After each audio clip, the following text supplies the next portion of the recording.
Your dog cannot tell you what's going wrong through words, but his body is showing you signs every single day. The itching, the anxiety, the dull coat, the chronic ear infections. Most owners have been told it's just the breed or allergies.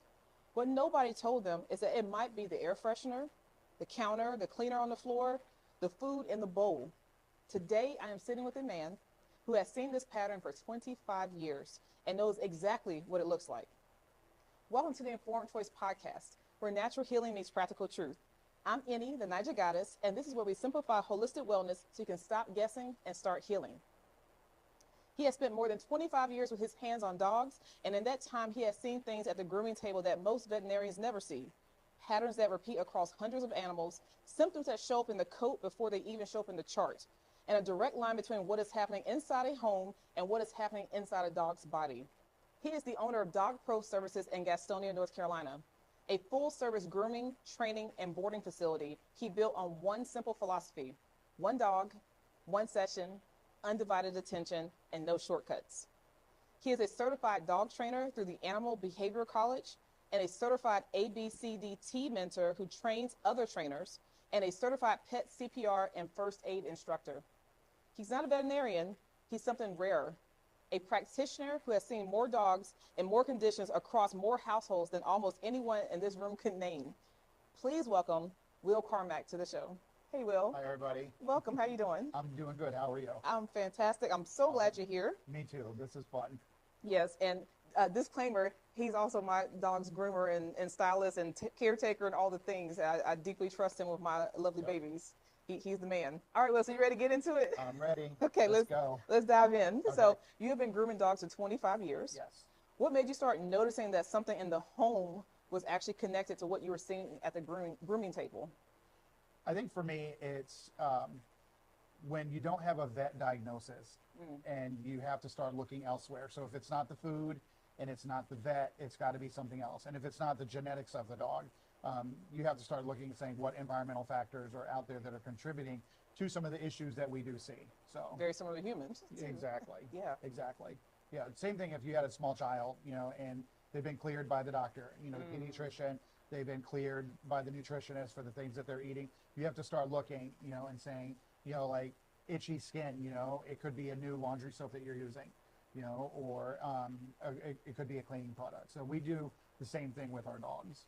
So when we see skin issues, itchy, watery eyes, and we'll ask them, what the vet has said, and if they're cleared, then we'll start asking the other questions about what they're doing at home. You dig deeper to figure out if the dog is actually in a better state. Exactly. Yeah. Okay. Well, walk me through what a dog's coat actually tells you. When you run your hands over the animal for the first time, what are you reading? What are you sensing? So we typically put our hands on the dogs. We assess temperament of the dog. Okay. We assess for matting, fleas, skin issues. And so that's what we do when we first put our hands on our dog.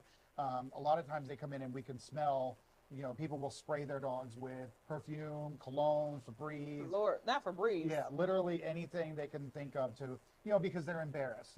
People don't want to bring their dog in and be like, ooh, my dog stinks. So they sit out in the car and they spray something on the dog and then they bring them in. So they're taking their dog that's going to get washed anyway and they spray it. Yes.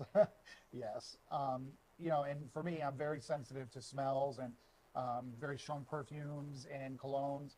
I can't be around it. My eyes will water. I mean, I'm allergic to dogs anyway. So you're allergic to dogs? I am.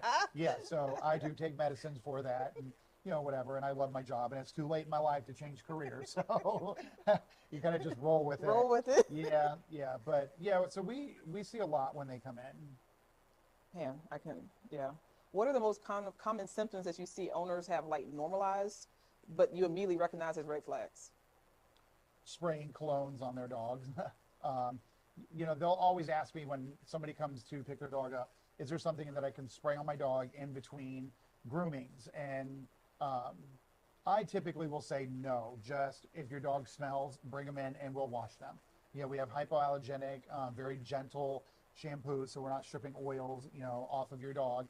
But I'm not a big fan of over-the-counter stuff because when you put stuff on your dog, you're just adding stuff on there. And if you don't do it correctly, you can actually trap dirt and oil on your dog. So when you say adding stuff on each one, like if you're not stripping away Correct. first and then rehydrating? Is that what you? Yeah, so you go to the store and you say, let me just buy this dog cologne, and you spray it all over your dog. If your dog's not clean, it's like you're trapping stuff within that hair follicle, into the hair shaft, and onto the skin.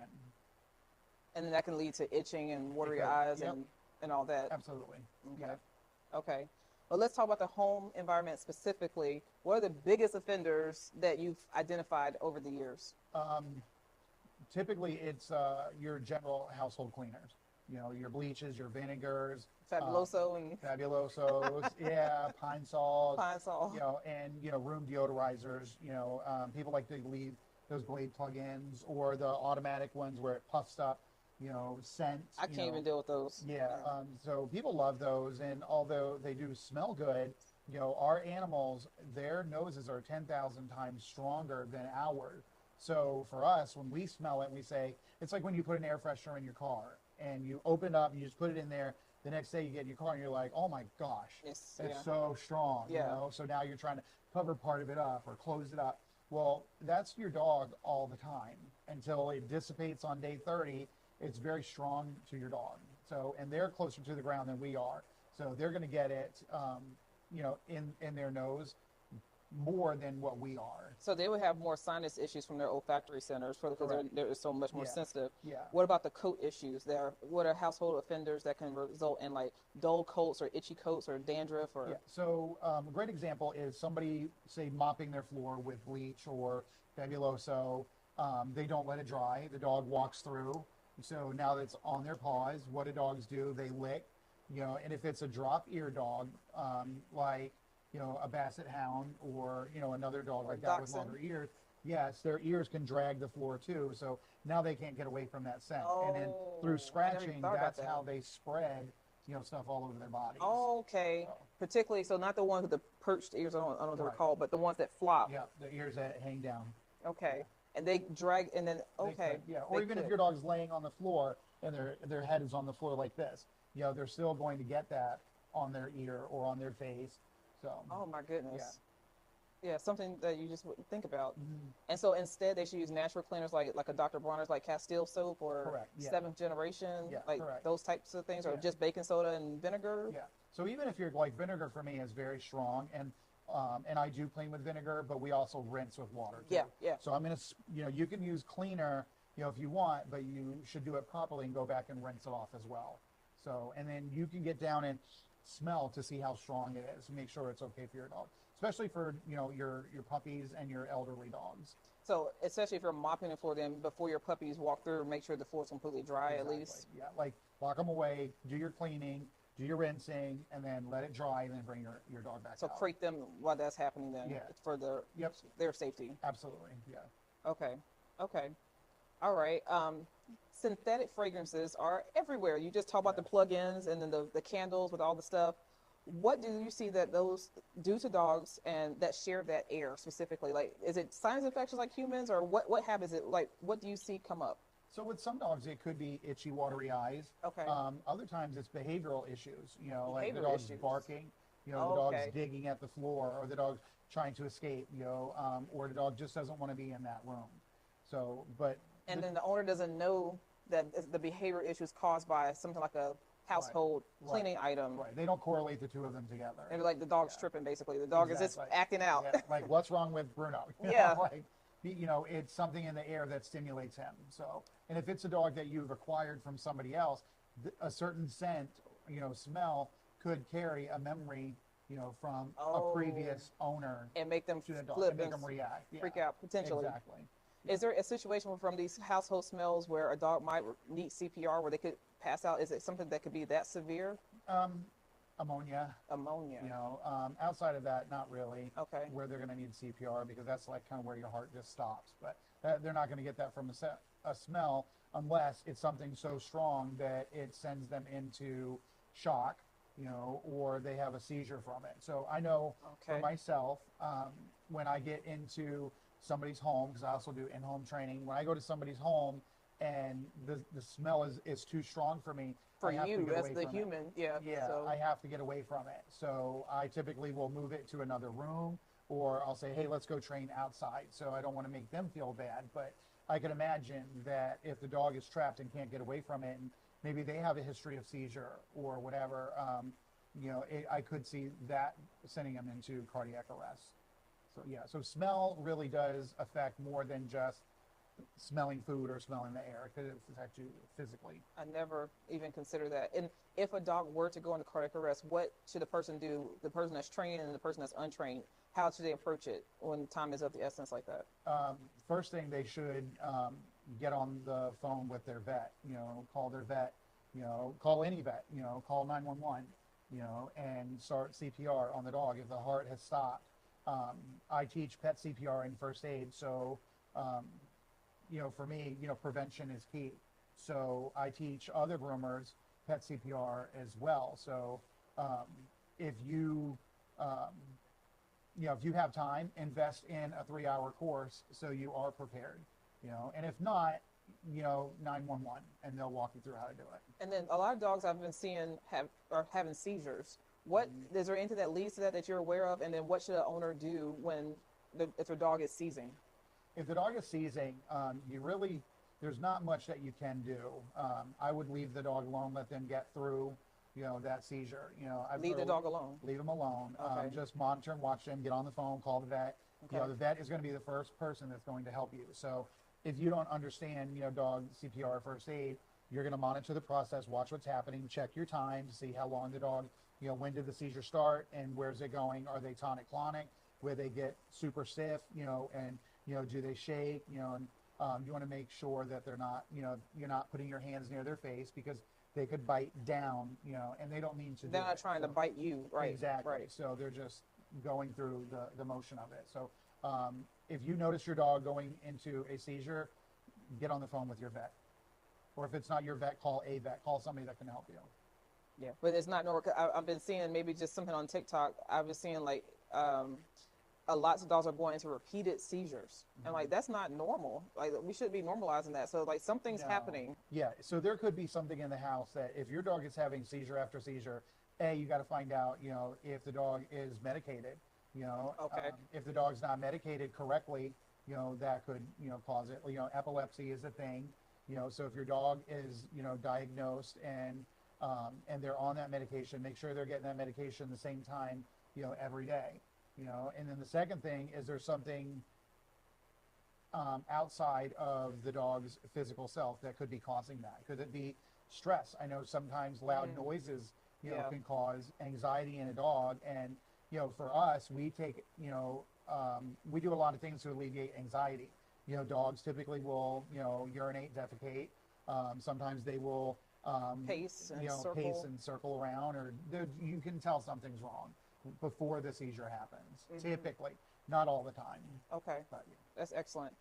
Okay, ultra-processed pet food is now the norm. this is my favorite topic. What does a dog eating that way present on your table compared to one eating a whole food or a cleaner diet? Okay, so when a dog first comes in, like, we put our hands on that dog to assess for temperament and whatever, and skin issue, and we'll typically ask them, if the dog is, they'll say, oh, will you check for fleas? We say, no, there's no fleas, there's no dry skin. What else could it be? My thought is, if you're not putting something on your dog, what are you putting in your dog? What are you feeding your dog? Processed chicken is not good, chemically peeled and processed. Let's explain what processed chicken means for the listeners and viewers. Okay, so that is a chemical process where they take and they strip the meat and all the undesirable things, cartilage, joints, beaks, whatever, that we don't want to eat, gets ground up chemically and fed to our dogs. So it goes through a very high heat process, which effectively strips a lot of the nutrients away from the food.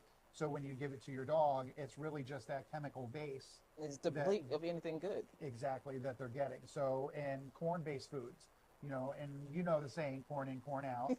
People will say to me, my dog is, has, poops a lot, and it could be because of the fillers, that's in that food. Where if you have a higher quality food for your dog's going to absorb those nutrients, and if your dog is constantly itching, you want to check, is it a food-based thing or is it something external? So that can lead to candida overgrowth, and especially between the paws and then the itchy skin and the excess dander. Fungal infections Fungal on your dog. infections. Yeah, absolutely. Because their whole pH changes. Right. And that's like us eating, fast food every day.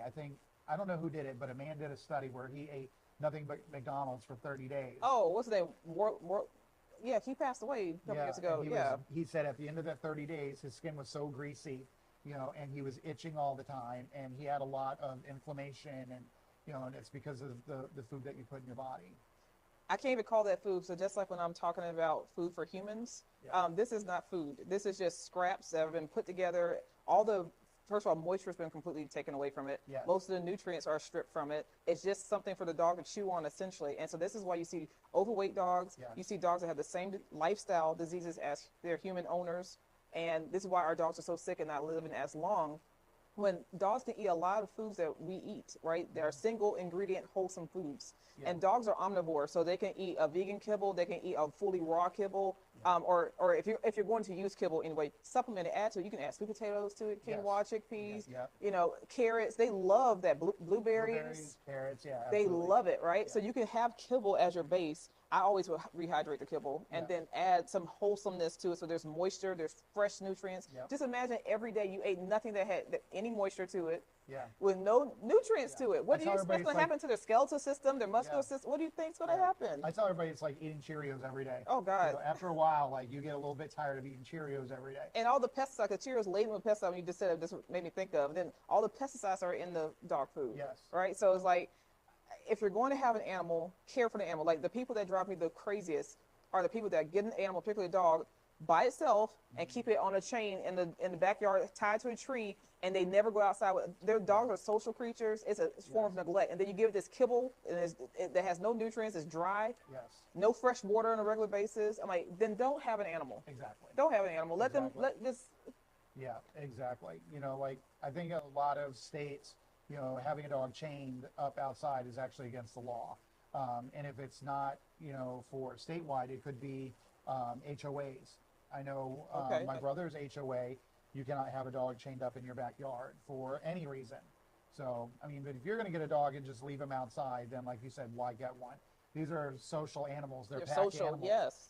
Especially when it's just the one dog. I mean, not that two is bad, but at least they have some companionship. But they're just outside. There's a dog that's not in my neighborhood, but my neighborhood adjacent.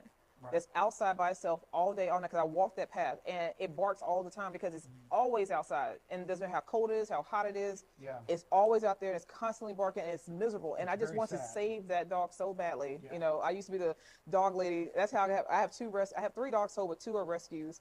And in my last house, I always kept dog food in my car. And when I would see dogs in the neighborhood, I would always stop and feed the dogs or give them water. And see if I could find their home, So I truly care because they didn't ask for this, Right. And none of them are born mean or aggressive. That's conditioning. Yes.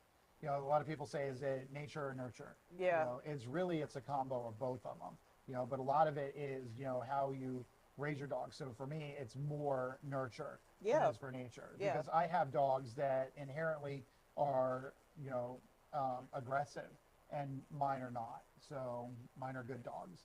So it could just be you have a bully breed dog, but they're very sweet. Bully breed, is that the term? I haven't heard that before. Okay, bully breed. I learned something. But yeah, so the ultra processed food is just a thing. And then people are going, and I know they have the best intention, and they're like, I'm trying to feed my own family. I can't spend all this extra money on a dog. Okay. That's what they always say. Because this is near and dear to my heart. Yeah. If you look at a bag of dog food, let's say a 20-pound bag of dog food, and it's a high quality dog food at $60. Look at how many meals you're going to get out of that $60 bag of dog food comparative to you going to Starbucks every day and getting a $7 latte, and then later that afternoon you're going back and you're getting another one. You know what I mean? So, but you're going to cut corners on this dog that you have because you say the dog is so expensive. It's not expensive. It is not expensive. It's not. So you just have to have your priorities right.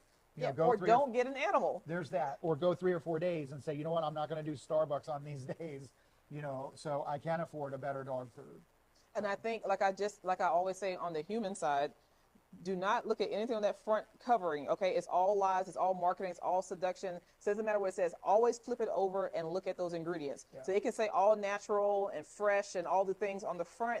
If the ingredients don't reflect that, put that thing back. If there's things that you don't understand or recognize, put it back. Just think about you eat this every single day. You know, they eat the same things most of the time. Right. So their tummies are sensitive. So put the effort into reading the ingredients or do a review to see what's the best type of dog food that you can get. And I'm going to apply to cats too, or any domesticated animal, any domesticated animal that you have. Like, look at the ingredients, and especially, look, I see dog food, like, it'll be like a 10 or 15 pound bag of dog food for $7. What do you really think is in that? Yeah.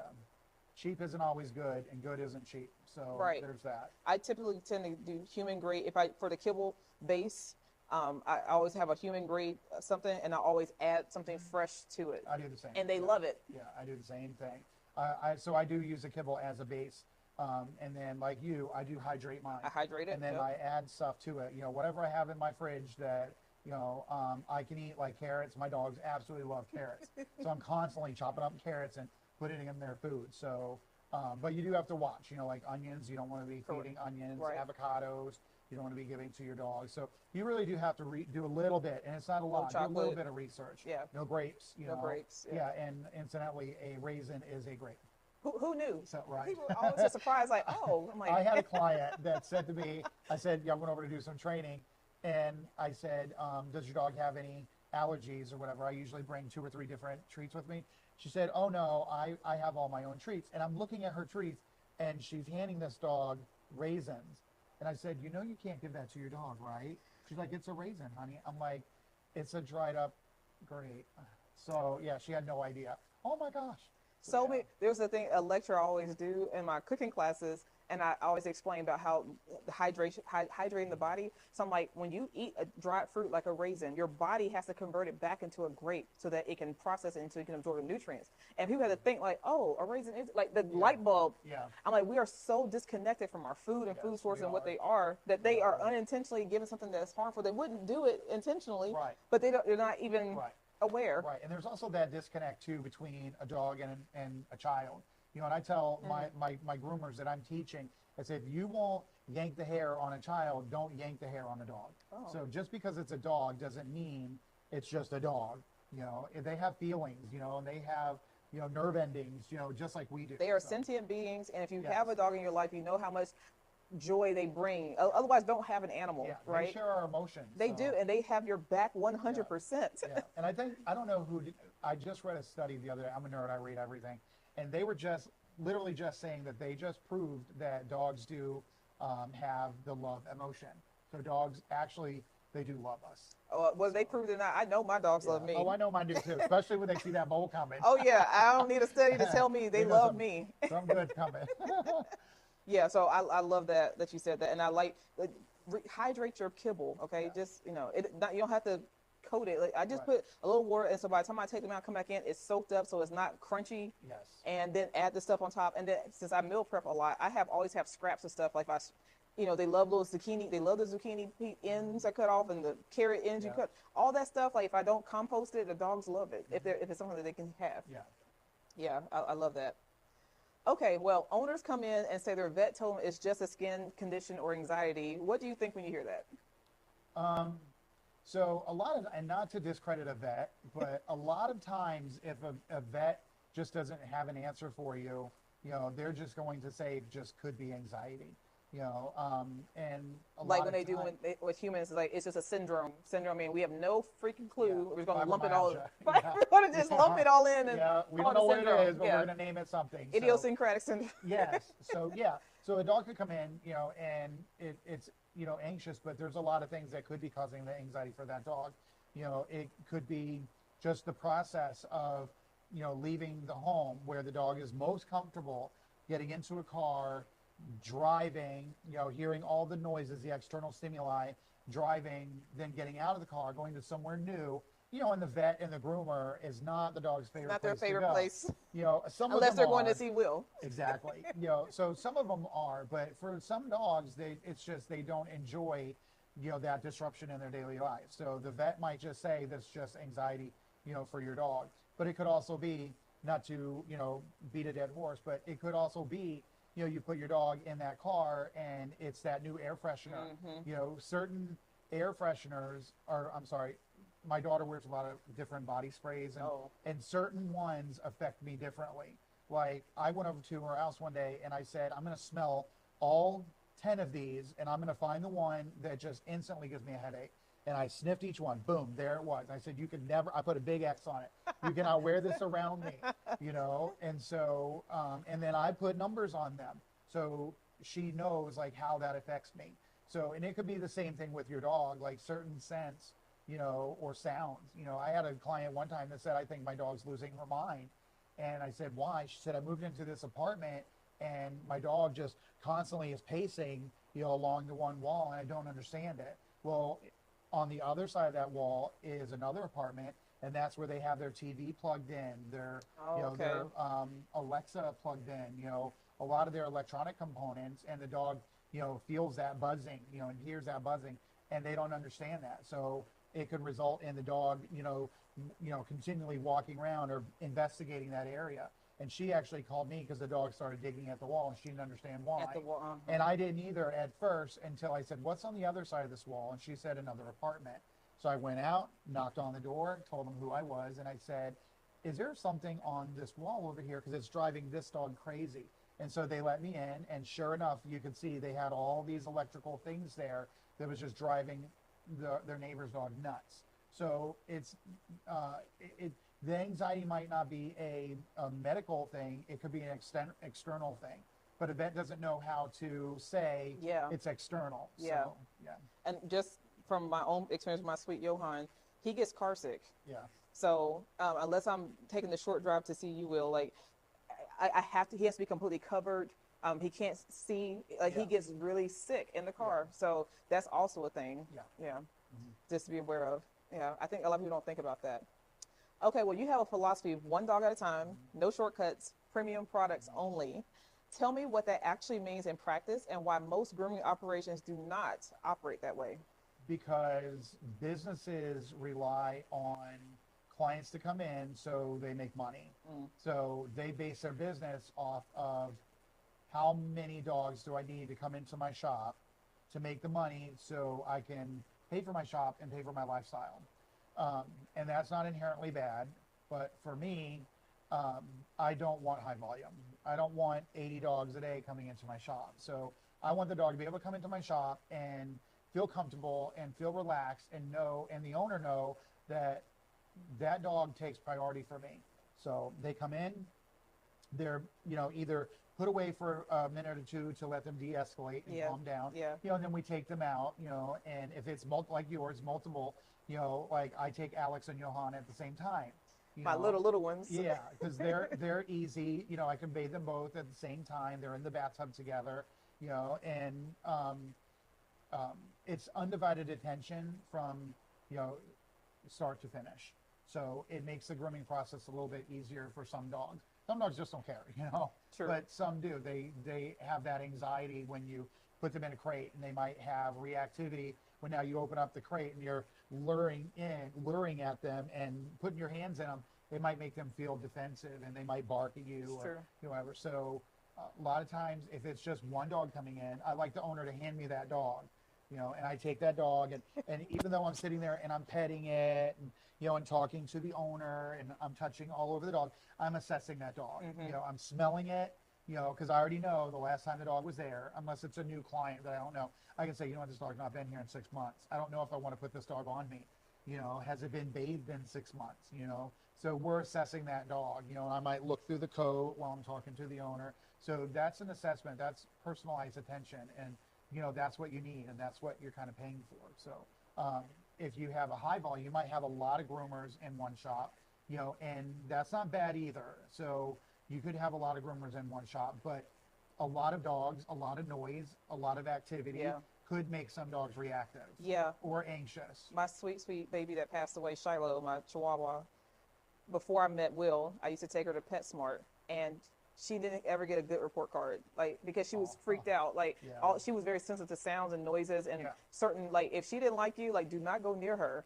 And there were a couple of groomers here she just did not like. But when I went to Will, she had no issue with Will. It was always a great report card. Like she was great and friendly because she felt at ease. She felt like it wasn't all this hustle and bustle. Yeah, so it makes a difference. Yeah, people don't realize you're going to have the phone ringing over here. Typically, we'll have a little bit of background music playing. People are talking. Somebody's using a blow dryer. Yeah. There might be dogs in the back barking. Barking, so, yeah. You know, a dog coming into that type of environment could make them a little nervous. Right, you know, and she was or 5 pounds, you know, so it was a lot. Yeah, yeah. Yeah, I don't know if you remember her or not. It was yeah, my baby. Okay, well, what grooming products do you refuse to use and why? I don't use a lot of the commercially readily available things that you get at a grocery store. I'm not going to name drop. Okay. I will name drop the little stuff that I use because I love the product. I use Hydra, Chris Christensen, and Grooming Products. Okay. Because in my opinion, you know, I've dealt with a lot of shampoos and whatever, and I've migrated to this shampoo because it really is the best, you know, and the quality, you know, my clients, when they come in, you know, tell me they absolutely love not only the smell of it because it's got a very light scent, yeah. And so for me, I need that light scent, but the softness, the texture of the dog, and the durability, you know, of the coat afterwards. It's unmatched. They love it. Yeah. Because I wash my dogs in between them seeing you, and this night and day difference in terms of how their coats feel. Yeah. So I won't buy anything that you see at a grocery store. So PetSmart, Petco, those are different. They'll have a little bit more specialty shampoos, but those are still commercial stuff that's sold to the public. Okay. You know, a professional groomer, we have access to hundreds of different types of shampoos. And so that's separate that the public doesn't have access to. Yeah. And so for me, we have, like within my Hydra line that I use, I have 7 different shampoos just with Hydra, and then with iGroom, I have 4. So in Chris Christensen, I have 5. So I have a lot of shampoo in my shop because, you know, I might be bathing one dog and, you know, in one shampoo, but I have to bathe another dog in a different type of shampoo.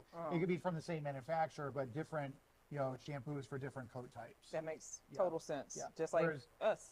Yeah. Whereas, you know, what you get at the store is kind of a one size fits all kind of a thing. That makes sense. That makes sense. So just like, I guess like with the professional stylists, that they have access to the different shampoos that the public doesn't have access to. It's the same thing in the the grooming world, rather. Yeah. Okay. And it's interesting.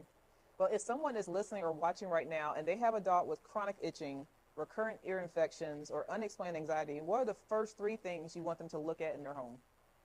I would say, what are you putting on your dog?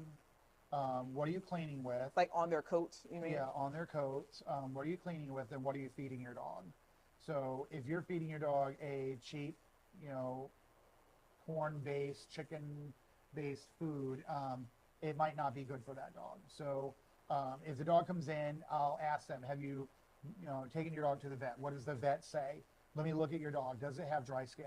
I actually had one lady that came in and she said, my dog wouldn't stop itching. And so I read online that coconut oil was great for itching. I'm like, okay. So she brings me her dog and she had coated her dog in coconut oil and then brushed through it. Oh. It was, this dog. So that was cake dander and all. Oh my gosh. This dog was so slippery. You know, it was, she went to town. Just did not understand why she did that, you know, but yeah. So, you know, use your groomer as a resource, you know, don't just look at your vet and say, I want my vet to be the be all end all answer to my question. Because they look at things like more medically, under a microscope, you know, in the blood, you know, they do the CBC and your, you know, blood count, whatever. We look at things more externally, you know, we put our hands on your dog all the time. So I know every body wart, body mole on a dog, you know, I know every little tumor, you know, everything. Lipomas. Exactly. You know, I know all of that because, you know, it's a process of, you know, washing a dog. We feel every square inch of that dog. So, you know, utilize your groomer and call them and ask them, you know, what's your experience with this, you know, before I make a vet appointment. And we will tell you what we know. Like, we're not vets, and I will never claim to be a vet, but I've been in, you know, doing this for long enough to understand what could be causing things, you know, that, you know, maybe your vet might overlook because they're looking more internal. So good, Will. So good. Okay, pet owners spend a lot of money on supplements and specialty food, but keep filling the air with synthetic fragrance. How do you explain that disconnect for people so that they can kind of get it? Like, you're going the extra mile one way, and then maybe unknowingly harming them at the same time in this other way. Right. Because people don't, I know this is going to sound terrible, but I don't think people look at the dog as a whole. They look at the dog as, and even the state, will tell you this is property. I get a dog, this is property. I put it in my home, it's property. I feed it, I take it out for walks. I'll buy it a toy here and there. I might take it to the groomer every 6 weeks like I'm supposed to, for a haircut and whatever. But the disconnect happens when they go to the store and they're looking at themselves and what they want instead of looking at the dog as part of an extension of themselves, really. Dependent. Yeah, it's a dependent. Like your child, you're not going to go to the store and buy new laundry soap knowing that you have a child that's sensitive to laundry soaps, fragrances and cleaners and whatever. But because we look at the dog as an object, as property within the house, we just don't think about that. So, I mean, I do. You do, I do. But and I'm not chastising an owner for being that way. Of course. But I'm saying, sometimes you do have to look at your dog and say this is a living, breathing animal, and me spraying Febreze all over the house is great Or for on me. your dog.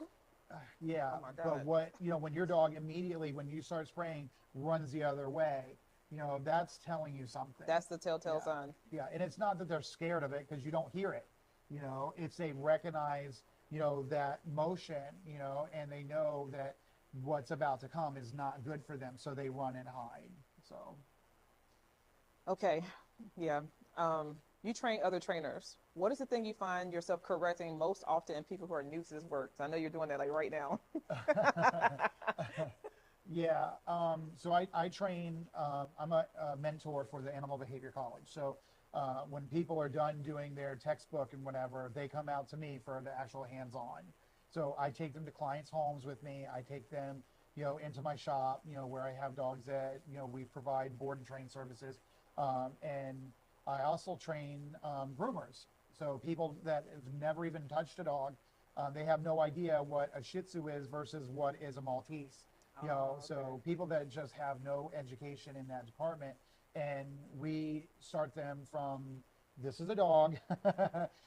Dogs have feelings. Dogs have nerve endings. Yes. These are the parts of the dog. So I find that people look at dogs again, not being critical of people, but they look at it as less than, like themselves.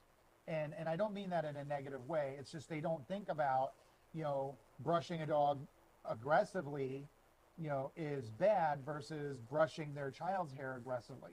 They would never do that to their child, but they do it to the dog because they're just not thinking about that. And you're thinking it's just a dog. It's just a dog. I can't tell you how many times I've heard that statement, and it just sends a chill up, the back of my neck when I hear that, because it's not just a dog. It's a living, breathing animal who shares most of our common emotions. Yes. And they 100%. love us. They wait for us to come home every day, and and then we come home and we're like, move, get out of the way, go lay down, where they've spent all day Waiting for you to get home to give them some attention. So I think for people coming, new trainees, is desensitizing them to the fact that it's not just an animal. Like this dog can look at you with empathy.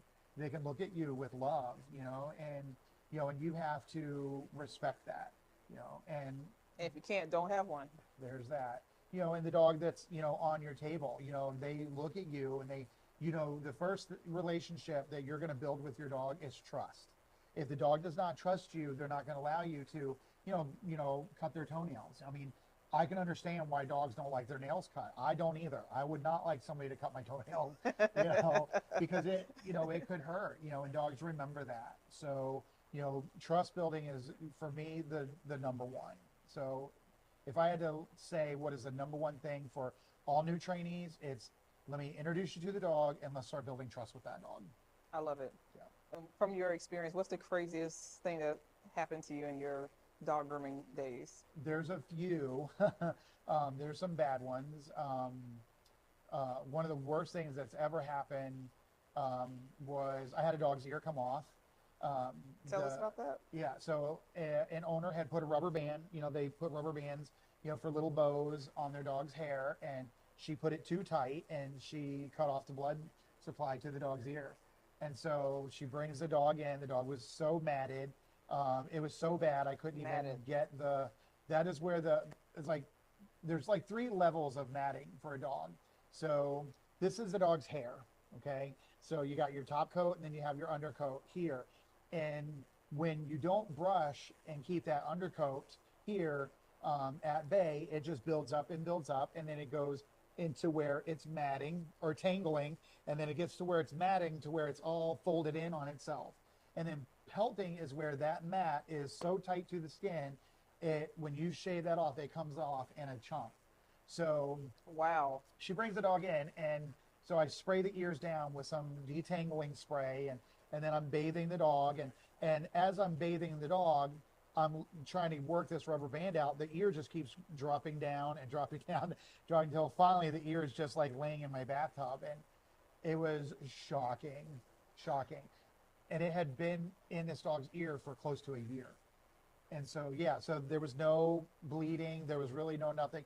The only thing holding this little dog's ear on was just hair, and a matted hair and a rubber band.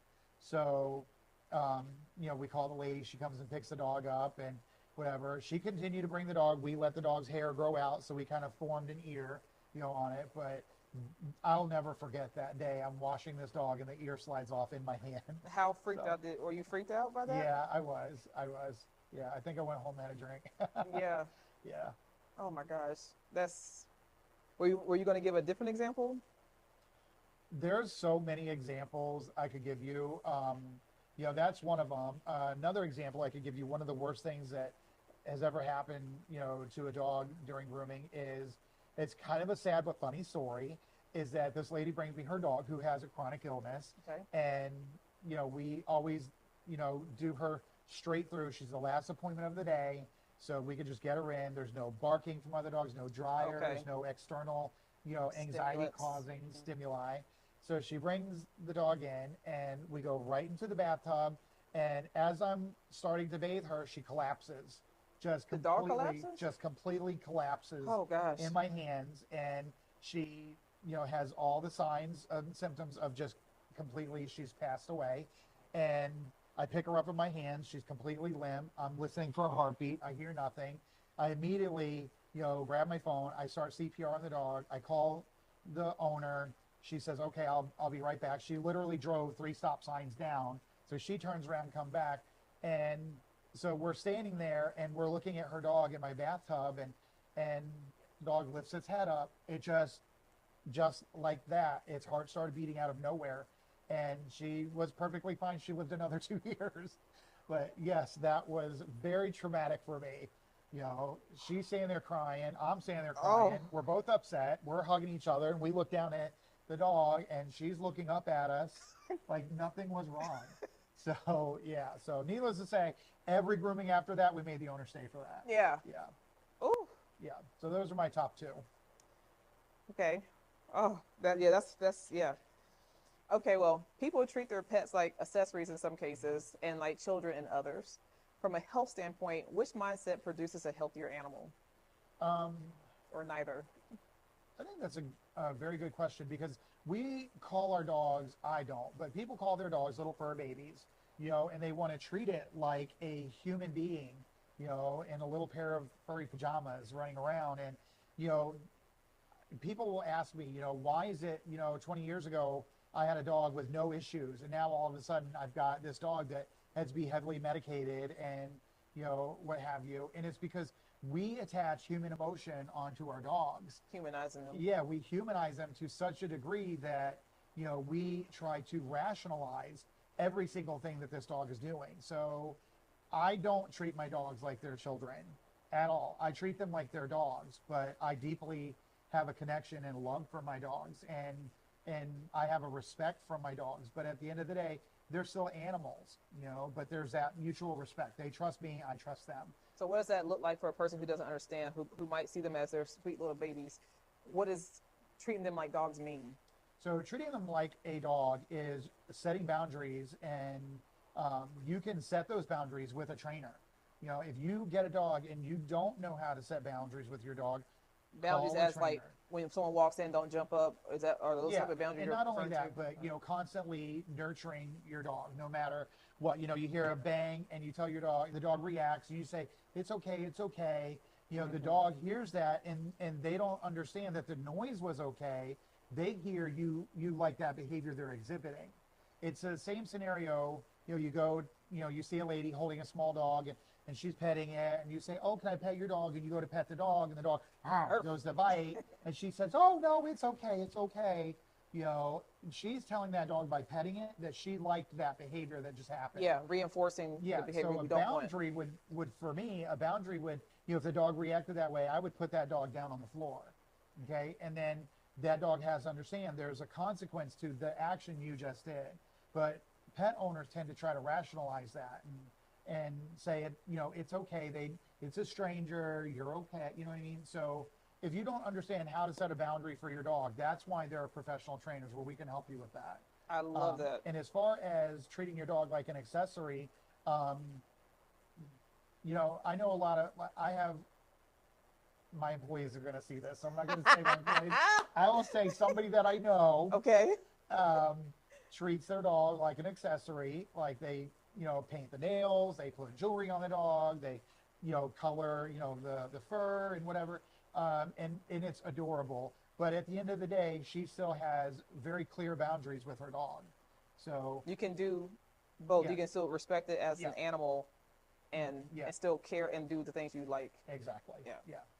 Because I call my babies, but my dogs are very well behaved and they know the boundaries. I don't reinforce bad behavior. Like they know, and Exactly. it's before I met Will, but they are all trained as well. I've made sure they all had training. Yeah, that's good. Yeah, and it shows because everyone's like, even people say they hate dogs, or I hate dogs, but I love your dogs, Annie. I'm like, because in the ones that you just don't, you reinforce the bad behavior. Those are the dogs that people don't want to be around. Exactly. And people, we perpetuate behaviors we don't want, with our dog. So, for instance, somebody knocks on the door and the dog starts losing their mind, barking, and then we start yelling at the dog. The dog just thinks you're engaging in this fun game. So they're just going to continue that behavior. So, a dog is attention seeking, whether it's positive or negative. And if you're constantly, engaging in that and you're doing it incorrectly, you're going to continue perpetuating those terrible behaviors in your dog. They will always want to bark at the door. So I love it. Yeah. But you are always phenomenal. Thank you for sharing your wisdom. I know people have learned a lot today. And so before we wrap up, I ask every guest on the show this one question. If you can tell people to make one informed choice this week, what would it be? This is a loaded question, and I do like this question because I actually have two answers for this. Okay, let's hear it. The first answer is, if you're going to get a dog, do your research.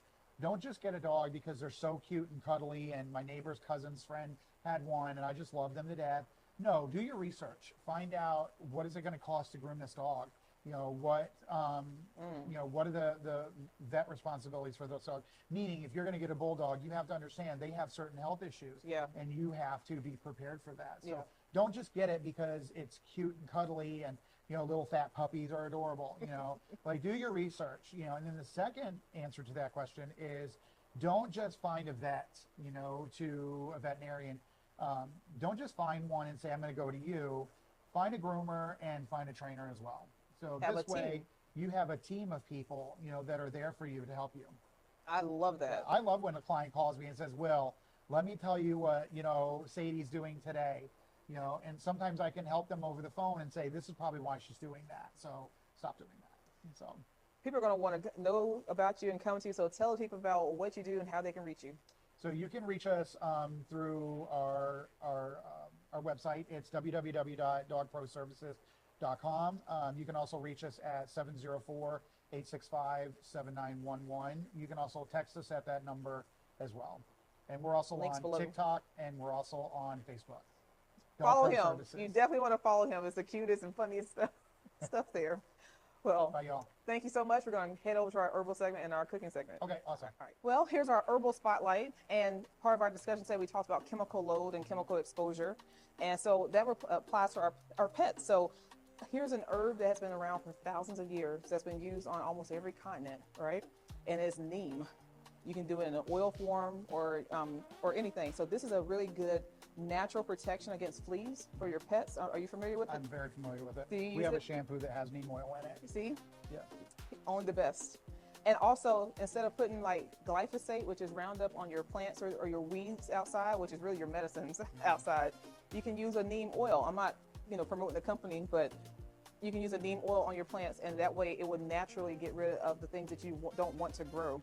It is so easily tolerated. Your dogs are not going to get sick from it. Your surrounding plants will be healthy, and the food that you can still grow, if you choose to grow food at home, which we all should, Right. won't be impacted by that. It's been used for thousands of years, particularly in African and Ayurvedic traditions, for skin, immune function, and as a natural pesticide. So that's why it connects so well with this episode. You can use the leaf of the neem. That's the most common part, and it's very anti-inflammatory. It's antibacterial and has antifungal properties. Okay. Yeah. It's typically used topically for eczema, psoriasis, and chronic skin inflammation. So that's on both pets and humans. It supports liver detoxification if you happen to ingest it, which is really relevant when you're talking about a really high chemical burden that we live in this toxic society today. Our livers and our kidneys that are always cleaning things are heavily burdened. So neem helps with that. So neem leaf tea and neem leaf capsules are the most functional uses of neem. It's good for your gut microbiome support. It's also good for blood sugar regulation as well. Right. Most things that help with the liver help with blood sugar regulation. Right. So that's something that is a natural, there's so much natural medicine out here that you don't have to take Jardiance and all the other things. You can take it right out your own yard. So neem oil, make sure it's diluted or has a carrier oil before you place it on your pet specifically. What's a good carrier oil? Coconut oil. Okay.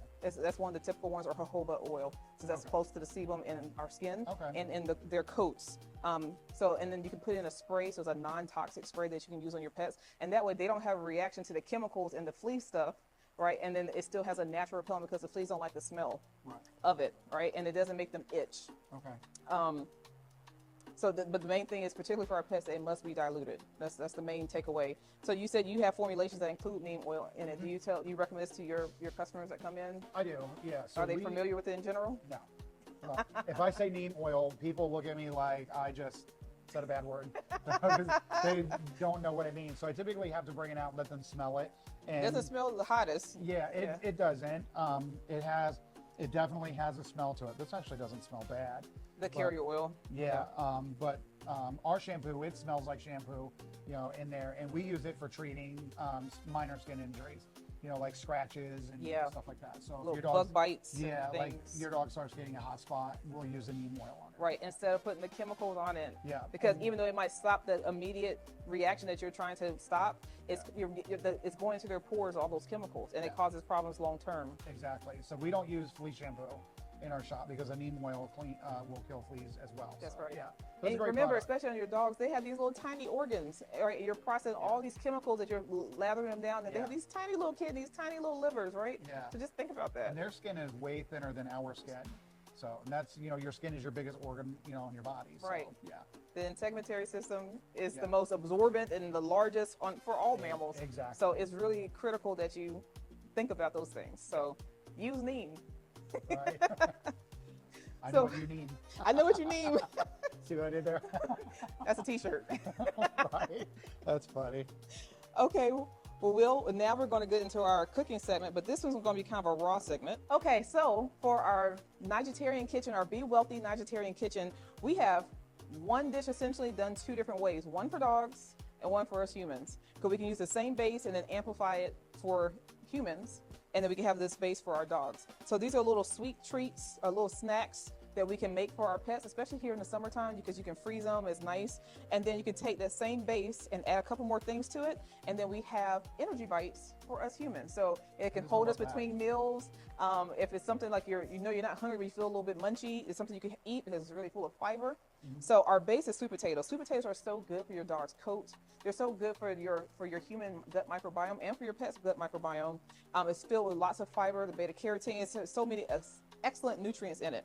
So for our puppy one, because I have 3 lovely puppies, even though they're all senior dogs, we have a sweet potato, because in my batch cook, if you get the Nourished by Naija book, you know you want to meal prep. So I'll make a batch of sweet potatoes. I keep them in the fridge. You do all sorts of things with them. Yeah, all sorts of things with them. So you always have it at the ready. You don't have to wait for stuff to be done. So I've already taken the skins off of the sweet potatoes, and I've given it to them in their afternoon dinner, because my dogs eat twice a day. Gave them that, and they love it. So now we're left with just the flesh of the sweet potato. And for my puppies, I'm going to add in 1 tablespoon of coconut oil, and this is virgin coconut oil. So that means it's not heated. All the minerals and everything's fully intact because they are very heat sensitive. We have flaxseed, which is going to act as our binder, and also add omega-3 support for the dogs, help with joint health. We have a touch of cinnamon, helps with blood sugar regulation. We have a little bit of ginger, which is anti-inflammatory, and then we have a bit of turmeric, which is also anti-inflammatory. So we're going to pour that into the mix. I'm going to do it all at once, so I'm going to flip over to the human side as well. And for the human side, we're going to do the same thing. So we have our cinnamon, ginger, turmeric, but I also add a smidge of black pepper. For absorption? For absorption, because dogs really shouldn't have pepper. And then I have here as well, we still have our coconut oil, but I have added a nut butter. So here we have a cashew butter for the healthy fat, and we have some vanilla extract for flavoring. And for our binder, and to make them into nice, delicious energy bites, we have here flaxseed and almond flour. So all we do is take a fork and you mix it and mix it and mix it until it becomes a paste. You just for both the animal one and for the human one. And it binds together because, again, the flaxseed, especially in vegan cooking, we use a lot of flax eggs. It binds things together and adds moisture. And it smells good too. That cinnamon smells very good. And this is Ceylon cinnamon, so there's no heavy metals in it, and there's a lighter, sweeter cinnamon, more medicinal. So you would just take this and then you roll them into balls, and then by the magic of TV, ta-da! Oh my gosh, those look so good. We have the energy bites. We have the energy bites for humans. And then you can roll this in coconut, you can roll this in sesame seed, you can roll it in chocolate, you can roll it in whatever you like. And then we have the little miniature bites for the pups. We'll do a taste test with one of my dogs, but for the human taste test, let's get Will's opinion. Good, because I'm starving. What do you smell? It smells like pumpkin. It smells like pumpkin pie. Pumpkin and sweet potato always have that similar. Very good. You see how that could be filling? It's sweeter than I thought it was going to be. But yeah, it's very good. I forgot to add in this about a tablespoon of agave for the sweetness. And you also get a little bit of natural sweetness from the nut butter. We'll be taking those home. Yes, those are definitely for you to take home. Very good. Yeah. So it's so simple. So if you're making energy bites anyway, make the base for your dog, and then if they want a little treat or something, or you can just even add it to their kibble. This is something you can add to their kibble, and it's fantastic for them. So it's anti-inflammatory. It's going to help with their joints and all that. And I keep these in the freezer actually. Pretty good too. So I'm going to get my pup, my sweet baby. He's 17 years old, Johann Sebastian, and we're going to let him taste test the dog ones and see how that goes. So we'll be right back. Hey buddy, I see you. Well, I am back with my little sweetheart, Johann Sebastian. You excited? You miss Will? Hey buddy. Oh my God, I love you. I would steal this dog in a heartbeat. I love him. It's my baby. So it smells good too. Johann, you ready for a taste test? Say always. And he has no teeth, y'all. He has no teeth. Oh my gosh. Dang, boy. That's how I'm going to be eating my dinner tonight. Just like that. Lordy. No teeth and still. Okay. I think that's approval. Yeah, I think he likes it. Look at those ears. That's so cute. You're so cute. Yeah, boy, you just made a whole mess. Right? That's cute, buddy. You're so cute. Thank you for being such a good taste tester. My sweet baby, you cute self. He's like, give me another one. And he's 17, guys, 17 years old. Look how good he looks for 17. Yeah, sweetheart. I take care of my babies. Well, guys, thank you so much. Will, thank you so much for joining us today. It's You're been welcome. This was fantastic. fun. And until next time, guys, heal naturally, live vibrantly.